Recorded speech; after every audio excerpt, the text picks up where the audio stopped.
Hello and welcome to The Lab, a Minecraft podcast where we explore, experiment, and theorize about all things Minecraft. No, as you can tell, I am not Minor Thoughts.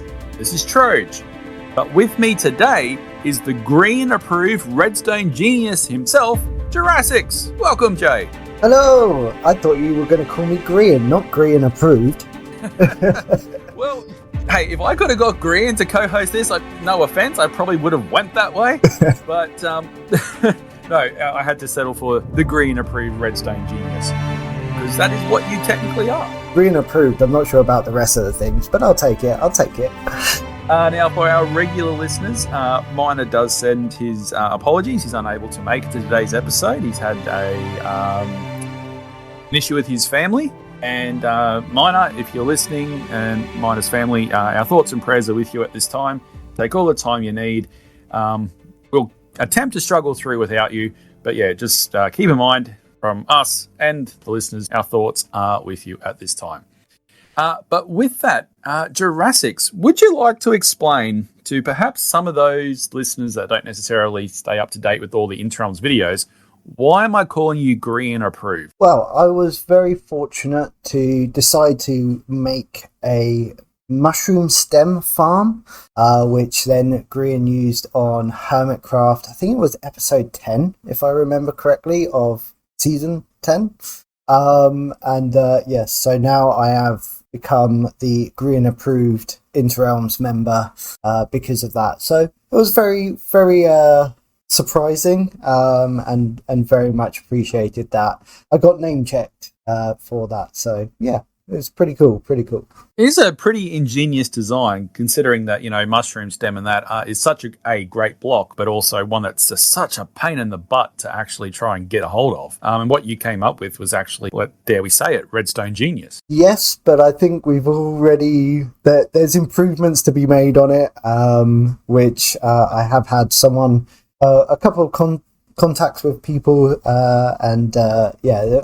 on my list to do, but as you very well know, my summers are pretty busy, so we'll hopefully get to it in the winter. Very fair, very fair. And thank you for stepping in for Minor today. Obviously, you are a busy dinosaur, so we do appreciate you actually helping out so we could actually get an episode out this week. But we're going to talk today about something that's very topical. Just not too long ago came out, the 1.21 release of the trial chambers. And you and I had an interesting experience on live stream on Interrealms the other night where we both experienced our very first trial chamber experience. And you, as usual, were up to your chaotic no good. Well, yeah, you know, you got to have fun in these things, but yeah, it's a weird, like I very much have stayed away from even trying any of the new updates, and especially with this one, I kept up to date with some of the updates and what was going into it, but I never sort of loaded up a world and sort of explored. So it was really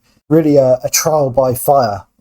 For both of us, really, to go into that trial chamber pretty much on the fly with no sort of awareness, no experience. We were lucky to have the Otter General as our leader, showing us the way. Fearless leader, yes. Mainly for her to regain the lost mace that she got on her previous adventure. But yeah, I think it was a great experience to go into those trial chambers, and definitely a very different experience for Minecraft. Yeah, I obviously doing this podcast with Minor, I keep up to date with the various updates and whatnot, but I actually don't necessarily go and play things. And with the trial chambers, I deliberately didn't go to play them. Like, I'd seen them, I looked at them, I'd stayed up to date with, okay, that's the changes, etc. But yes, with you the other night, that was the first time I'd been in there. And I kept remarking, this is very unlike Minecraft. I think if I think about it, I go back in time, I think that came out of my mouth way too much. But it is something that's very different, isn't it, to the normal Minecraft that you expect to have from the last 15 years or whatever, to now have a trial chamber. It's a little bit different.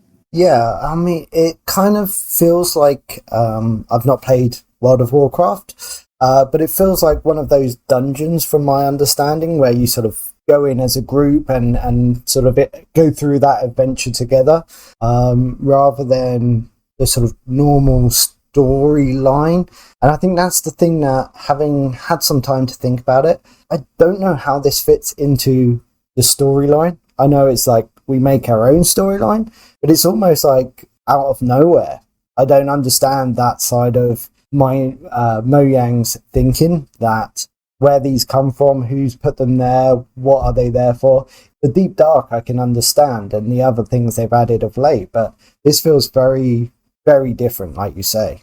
Yeah, I guess from two perspectives. One, from the lore perspective side of things, I agree with you. Like, how does it fit? You know, with the ancient cities, I know this isn't an official thing, but to me, it's always, you go down there and you see that there's piles and areas are wool. And, you know, we know that you also find piles of wool in pillager outposts, not in the, what are they called? The ones in the mansions. Yeah. They've got piles of wool there. So in my head, whether this is right or what, I don't know. But it's like the pillagers have gone down there to discover this thing, and they've tried to activate the portal with various redstone, hence why there's redstone underneath the bottom. That's in my head how it works. You know, you're supposed to create your own world, your own lore. To me, that's how I make it fit. But you're right, with the trial chambers, I can't look at that and go, it connects to the bigger picture at all. Yeah. But even just from the gameplay mechanic of it, it's sort of like introduced a mini game of sorts into Minecraft. Yeah, I think it is very interesting, and it was actually very refreshing to have that mechanic. I thoroughly enjoyed it, more so when we'd drunk the ominous potion. That seemed to make it more challenging, more fun, especially with my chaotic nature of engaging all of the spawners to make it more challenging. But it definitely... The constant screams of, "What are you doing?" echoing throughout the chamber. I didn't bring TNT this time, all right? Well, it may have been useful this time, to be honest, but yes, no, you didn't bring TNT. Yeah. But I think it almost needs, because of the way it's designed as a mini game, it feels like it's missing a boss to me. Like, it, you know, the Deep Dark you've got, or the Ancient City, you've got what are they called? The Warden. And that feels like it's a boss. It's to be avoided. You know, very rarely do you fight it. And I feel like in the trial chambers, it would actually do with having some sort of boss in there. And I would like them to be a lot harder than they are, even with the ominous potion or the ominous effect. I would actually like them to be a lot harder. I think that would be better, in my opinion. I agree with that. I guess for a lot of us in Interrealms, you know, we've gone through the past, you know, what have we done here? 3, 4, 5 months. And we're all basically at endgame style gear. I was expecting it to be harder. And obviously it did say that it scales with the more people that you have in there. So I expected going in with 3, it was, oh my goodness, what are we in for? Especially when you started going around and activating every single chamber with the ominous potion at the same time. I was thinking, oh my goodness, what are we in for here? But I think only Otter popped a totem. I don't think you or I did. Yeah. And considering the amount of mobs and that in there, I agree with you. The next day, I went in with DTG. We did 2 trial chambers together, and neither of us died. Now, if you know what my son is like with playing Minecraft, that also says I tend to agree with you. I expected it to be harder. Like, what was that next level? What is the... Like, if they're expecting the ominous to be boss part of it, yeah, you're right. I don't think it's quite hard enough. The chambers themselves as well, I just don't understand the logic. I feel they don't naturally flow as easily as they should. And it almost feels like they're using the copper blocks for the sake of it. And also the tough, it just feels like a little bit of a disconnect for me in terms of the Deep Dark or the Ancient Cities I feel very well designed and have sort of like a flow and you can see what's happening. Whereas the trial chambers, they feel very much sort of, stuck on in a lot of ways. There isn't that sort of easy flow or like that sort of going through a dungeon kind of crueler, linear aspect to it. Yeah, that's kind of true. One of the ones that we discovered when I went with DTG didn't even have, the tree room, which is the predetermined start room. It didn't even have one of those. Most of the time, we were using free cam when we, to try and figure out where to dig down. So the first few minutes of me on that one was actually right. Where do we actually come in? Where do we start here? And that one was very weird. Its layout, like they're obviously procedurally generated and they're different. They're not all the same. So I tend to agree with that. But the other thing I think, now I saw this in a Grian video, I think at the time of recording his most recent one.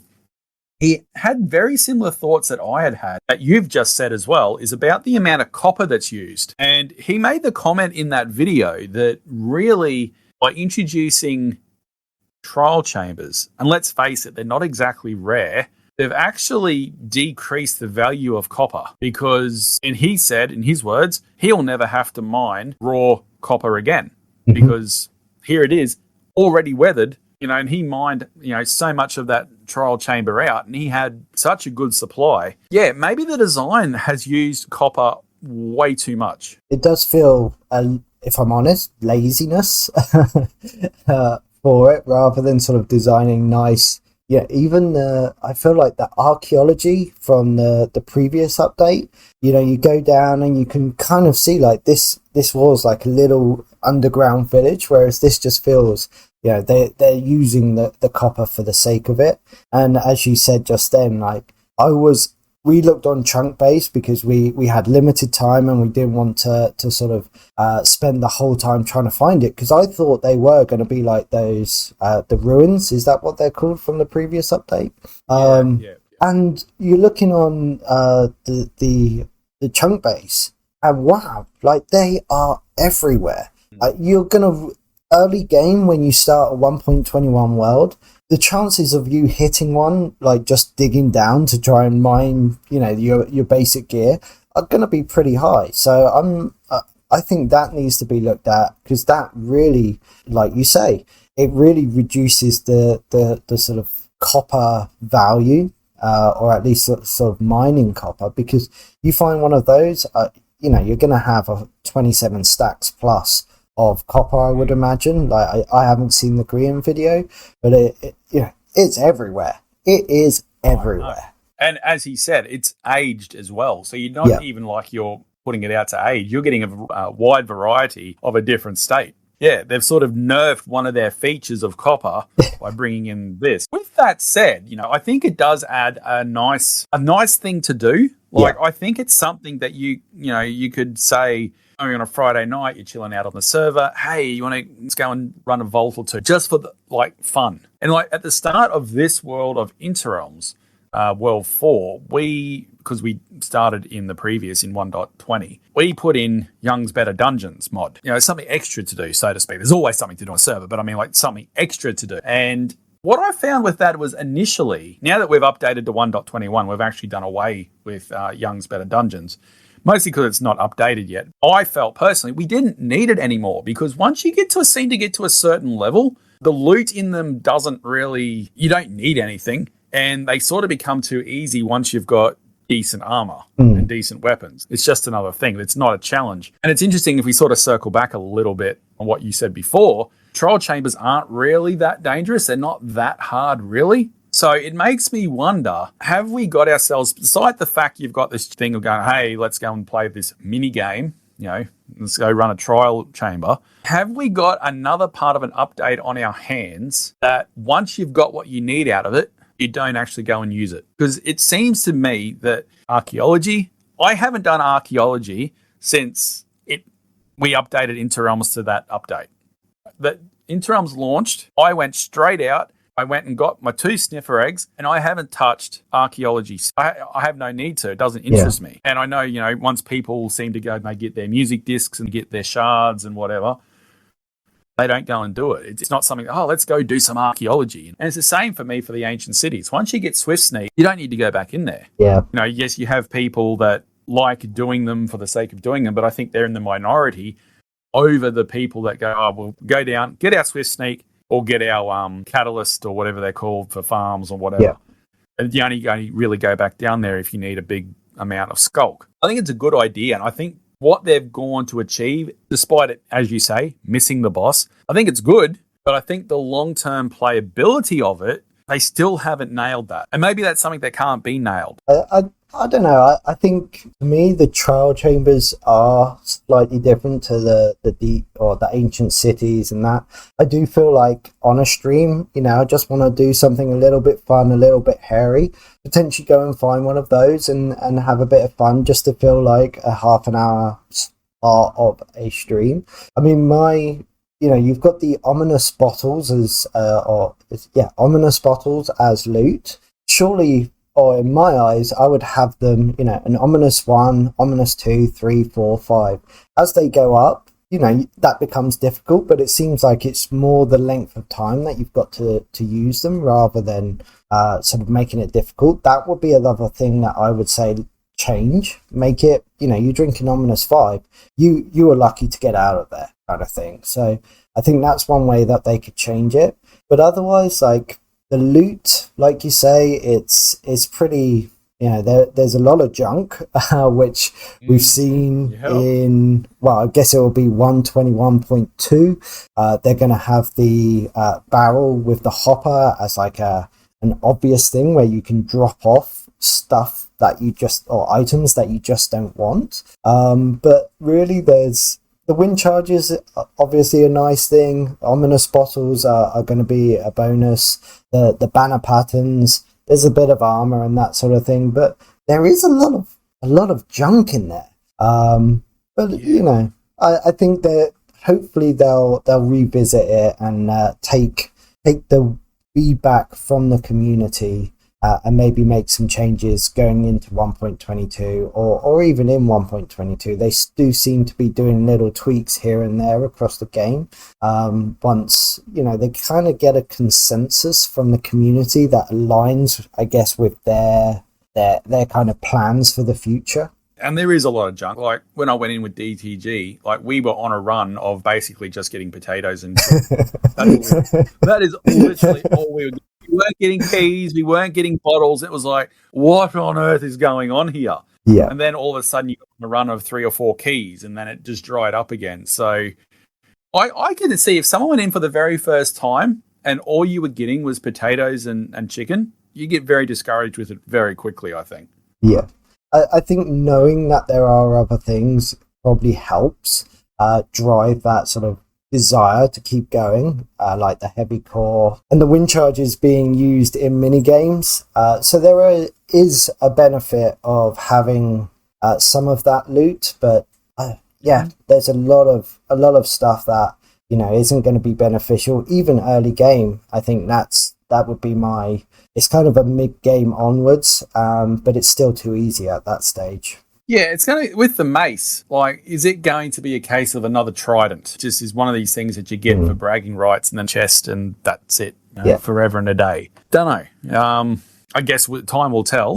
But for a while there, it was looking like it was going to be the go-to weapon for PvP players moving forward. But then it sort of got nerfed the longer the development went. Yeah. I think the wind charges of everything has probably got the most, because you can use it, as you say, for mini games, for elytra launches, all sorts of stuff. For me, that's got one thing that you would probably want to go back for, but then you probably set up a farm of some description and farm them, and away you go. Let me go back for a minute and ask you something. I was talking to a DTG, my son, tonight, and he asked me, what's your least favorite thing about this update? And initially I said, well, dog armor, wolf armor, because, what on earth gives you context to get a brush an armadillo, pick up what it poops out and turn it into dog armor? But then the more I thought about it, it was actually the changing the way you get raids now. Now, let me ask you a question, Mr. Redstone Genius. With the way they've changed raids, so now you don't get a raid if you kill a captain, all right? Yeah. So does that not mean that a raid now is merely a mechanic for a farm? Because you're not 99% of the time ever going to see an accidental raid like you used to see on the odd occasion. Now you say that, I agree. Like, I know the whole, or a big part of the Minecraft was you are the one that creates a problem. So if you don't have a lightning rod near, like, away from your house, and lightning strikes the wood on the roof and it burns down, that's your mistake because you haven't done that. You get too close to a creeper, it blows up, that's your mistake. There was always that sort of causality to things, and one of the funniest things is when you get one of those random raids because you forget you have bad omen, or you don't realize there's a village nearby or something like that. That was kind of like a real fun mechanic, and it's caused by you not taking care or not paying enough attention. And now we use or drink a bottle. It just feels like, it just doesn't make sense to me in that respect. Just that whole mechanic, it just sort of feels fake in a way that you're using that to basically farm. That's what you're using it to do, to farm, rather than a happy accident in a way. Well, I can't see what any other use that mechanic has other than it exists to be in a raid farm. Now, with that said, I will say at the end of stream the other night where we co-streamed our first trial chambers, I did actually leave a trial chamber with the bad omen effect, and it was only because I think Timid Terry said drank some milk. So potentially then I may have caused an issue, but I think you've got much less chance of accidentally setting off a raid now than what you did.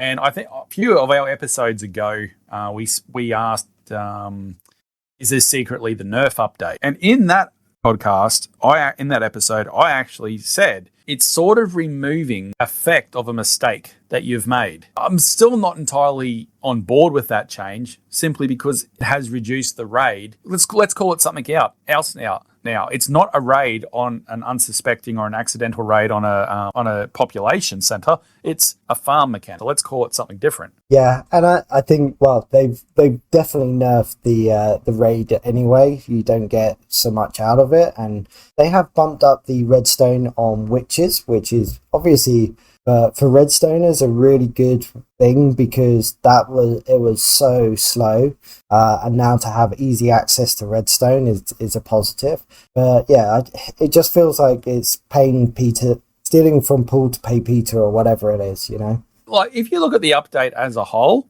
which includes, the blocks, the redstone components, chambers, all that, it's actually one of the better updates I think I've had for a little while. I don't think it's as good as probably 1.16 personally. And I think that's still my favorite update so far, because it just took an entire dimension that was overlooked for the most part and turned it into something that was actually interesting and worthwhile going to. But I think it's one of the better ones. Like the blocks, we've had, obviously on Interrealms, we've had the blocks for quite some time, so it's not quite as new to us, those ones. But blocks are just stunning. The new copper variations are fantastic. The bulb from both a builder and a redstone component, they're really good. Yeah. I guess, and that crafter is a game changer. Yeah, for me, I think I'm loving the update. As you saw recently, I've used a lot of copper, and I've also used tough more than I was initially planning on. But I have found it to be such a beautiful block to work, especially in an industrial theme, which is my theme for World 4. But also all the other blocks and bits and pieces. I think there's enough in this update for everyone, which is a really nice thing for Mojang to kind of think, right, we need something for the Redstoners, we need something for the builders, for the adventurers, for the tinkerers, for the, everyone's got a little something, which isn't just kind of like a hand-me-down, it's actually a real benefit. I'm actually surprised we haven't seen more development on the farm side of things, but I'm guessing a lot of the technical community were probably just waiting to make sure that Mojang didn't throw a wrench in and change something dramatically, like the copper bulb being a one-tick redstone, I think it was, if I remember correctly. That was an outcry, but I still stand by it. It's still what did we call it? What were we calling them? The crafter and the redstone copper bulb. Yeah, great question. They were both going to be game changers, but which was going to be more so? Yeah. I think, honestly, if you're going to retouch on that question, I think of both of them, they're both game changers in their own different ways. Could be wrong here, but as it stands right now, I think the crafter has had more of an impact than the bulb. Yeah. But as you said, we haven't seen the technical community really rip in yet. Yeah. I think so far the crafter is winning that 100% right now. It's got a lot of uses, and I've used it a lot more than the copper bulb. But I definitely see the potential, and I can see the technical community really loving it. Now, this is at the stage where we would like to know what you think. Are we completely off base with our assessment of the trial chambers? Is Juras6 completely wrong about the copper bulb? Because the crafter will always reign supreme as the biggest game changer. We want to know your thoughts. Now, you can reach out to us on all of the socials. If you are watching this on YouTube or listening to this on YouTube, you can go down to the comments. Obviously, leave a like and subscribe while you're there. And, leave a comment with your thoughts. If you are on the Twitterverse or the Xverse, you can reach us at mclab_podcast. Or if you prefer the old school email, you can reach us at minecraftlabpodcast@gmail.com. And Mr. Juras6, I'd like to thank you very much for filling in for Miner today. It's been an absolute pleasure having you here. I think it's your second time on the lab. Third, I think, because we had the is it? Yeah, we did have get to know the Interrealm players, and then we also had the three of us discussing something as well, I believe. So, well, who knows? That's right. Who knows? Who knows? But no doubt you will be back again in the future for sure. And if you want to hear more of Juras6 and have him, guest more, we want to hear those thoughts as well. But Juras6, where can people find you? I am generally on YouTube for great videos and redstones. We've got some tutorials in the pipeline. Juras6, Juras6x, or over on Twitch for live streams. Do try and get 2 a week, life permitting. But yeah, find me on one of those, or come and join us on our Interrealms Discord. And if you haven't followed Juras6, please do. He's probably one of the better builders, if not the best builder on Interrealms. A redstone genius. And as we said earlier, green approved. What more could you want in a little green dinosaur? But with that, we're going to say farewell here. We'd love to hear your feedback. Miner, hopefully we'll be back next week for our overdue feedback episode. And we've got a ton to talk about from that one. So with that, I'm Troj. I'll see you next week. And I'm Juras6, and I'll see you soon. Bye-bye. Bye.